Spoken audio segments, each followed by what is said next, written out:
And it's time for our news segment once again on episode 2. Tall, welcome back. Yeah, it's great to be back. We're trying a few new things out, and I feel a lot more comfortable doing this. And I think we're gonna, work with the segments a little bit. So it's really nice to be back. And every time we do them, it seems like a year's worth of events happen between each segment. It's only been a few weeks. We got a lot going on in the world. The Ukraine situation has changed. Obviously, we want to talk about that. We want to talk about Iraq because things are developing there.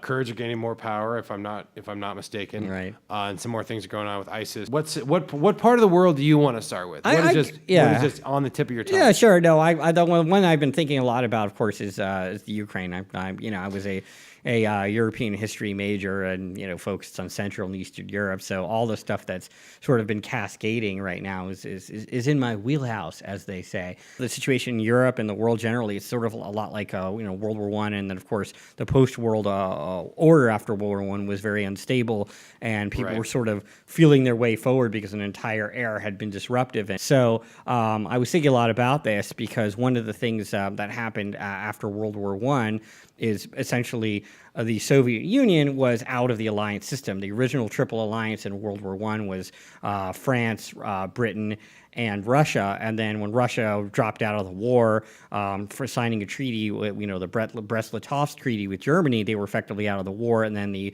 Soviets, of course, had to fight Russian civil war, so they were out of the alliance system. And then France, of course, was so afraid of a new war with Germany that it sought to undermine and try to seek other alliances. And one of the alliances it picked up on, which is quite interesting, is it's called the Little Entente, which was basically the new state of Czechoslovakia, which was carved out of Austria-Hungary, worked with what became with Yugoslavia and then Romania in order to sort of guarantee against historic Hungarian revisionism. People don't know that Hungary actually controlled they quite were really a lot. Powerful. Austria-Hungary really was a dual monarchy, and they controlled a lot of the Balkans and Eastern Europe. And after that, basically the Treaty of Trianon essentially carved up Hungary, so it was reduced to what it was now. With Slovakia got put into Czechoslovakia became a country, Transylvania, and a lot of parts became part of Romania. Right, because they weren't protecting themselves against Russia; they were protecting themselves against Hungary. Originally, which was ironic, they were exactly, and also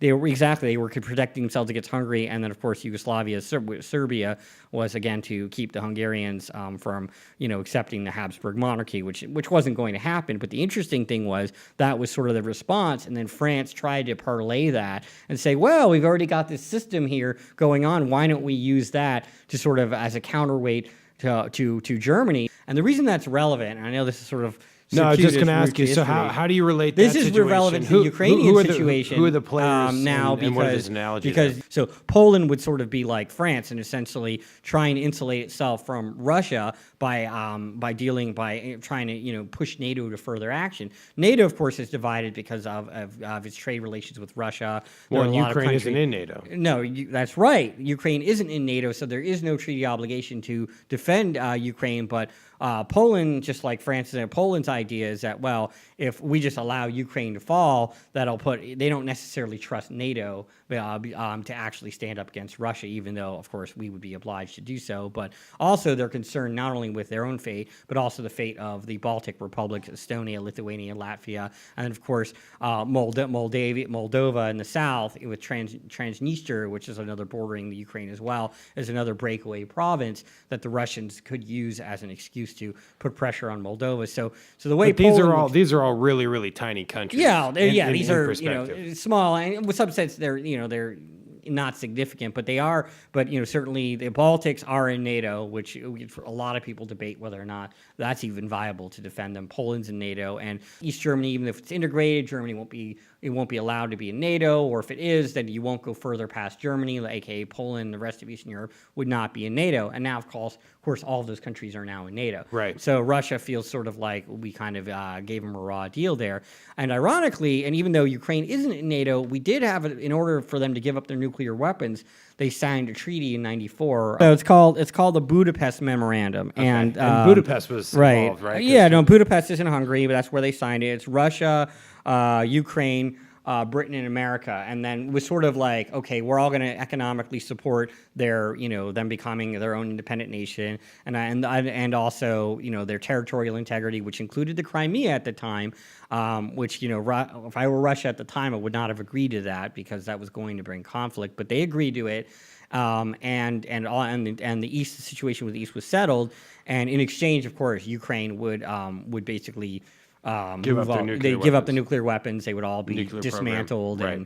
and taken to Russia, and then they also divided the Black Sea Fleet as well, was divided up. And that's how Russia was able to keep a Right, and military base in Crimea. and Russia was able to keep their fleet, in Sevastopol. Their treaty has been broken, and But no one's backing them up. no one's backing. These four powers. Yeah. that Britain signed and the the treaty. U.S. are obligated to Shame to on you support guys. it. But what recently changed the equation is the Ukrainian president and Vladimir Putin. They met in Belarus, and they basically, everybody sort of has an idea of what a deal might look like. It might be greater autonomy for the two regions in questions, for the Russian language, and maybe some different economic provisos, and maybe Russia was trying to keep Ukraine out of NATO, which actually might fail even if Russia wins. That actually is likely to fail. Ukraine will attempt to get in NATO. Whether or not NATO will let them in is another matter. But what ended up happening is while they were discussing this, the Ukrainians were trying to basically break the Russian separatists and actually come to the negotiating table with a stronger hand. And of course Putin wanted the Russian separatists to continue to do well in order to survive and do well in order to put more pressure for a final treaty with the Ukrainians. So what ended up happening is the Russians slipped in a fairly sizable force. We have satellite pictures During the peace talks. Yeah, during the peace talks, sort of, on and off, and they denied, of course, but that's what's basically happened. And what ended up happening is essentially the Ukrainian front line collapsed. And so the way that this leads back to the initial thing I was talking about is sort of what I suspect will happen is Obama's going to the Baltics to reassure them on security, but what I suspect will be a side meeting is the Baltic countries, in conjunction with Poland and Ukraine, are going to try to find a way to send aid to the Ukrainians. The other thing that's happening is people don't realize Russian citizens are dying in the Ukraine right now, Yeah. and it's going to be interesting to see is how many the Russian media, of course, is not reporting it, but they're definitely body bags. Sort of reminds me like when we invaded Iraq, so the policies changed so that the journalists couldn't film the body bags coming back, and this is a huge issue. And I think it's going to be, the longer this goes on, actually, it's going to start becoming unpopular in Russia itself, depending on how many bodies come back. And thank you again for listening to the World News and Current Events with Tal Greenberg. You're watching the Sam Jack Podcast. I'm not a professional, but wait, I am. We'll be right back.